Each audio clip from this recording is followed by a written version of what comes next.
I am David Genesis Love. Welcome. Time to check the moon energy today as the full snow moon energy releases and we flow into a new timeline.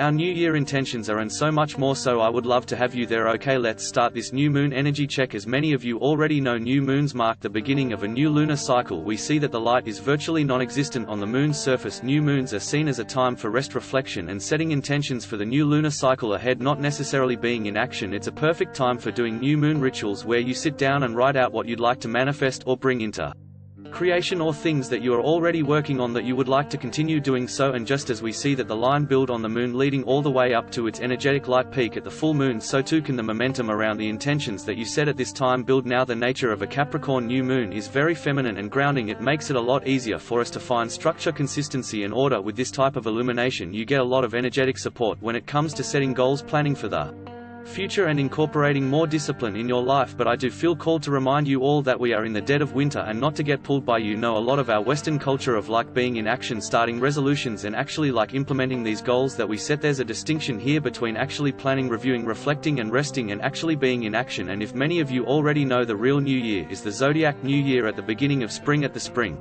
Equinox. So for anyone who needed to hear that, I hope that relieves a little bit of pressure. But with that said, Capricorn lunations are a beautiful time for getting clarity about what actually deserves of your attention and consolidating what's draining you. Speaking of which, let's dive into the top transits surrounding this new moon. First one being that we see the winter solstice happening on the 21st, which also marks the beginning of Capricorn and winter season. So like mentioned before, don't let this very Eurocentric Gregorian calendar focus culture pressure you to be in action and to have all these resolutions that you need to immediately begin at the new year. While we do see that this time is astrologically energetically supported to have clarity around setting intentions, and that can absolutely be used for getting clear on what we want to show up as for the new year, there's a distinction there between planning and being in action. The winter season in the northern hemisphere has historically been one that has drawn global communities towards one another, creating community gathering to express gratitude, share resources and enjoy stillness. When we observe and look to align with the patterns of nature that surround us here in the northern hemisphere, we will see that so many mammals go into hibernation. They rest. When we see the grass, the trees, the plants, they are in a state of stillness. They have drawn a lot of their energy from the leaves, from flowers, from pollinating down into the roots to be grounded for the winter period. The winter solstice also marks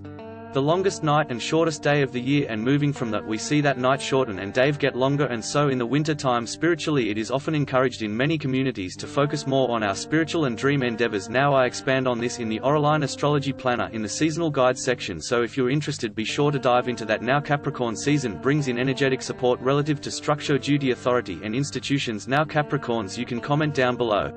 Please like and subscribe.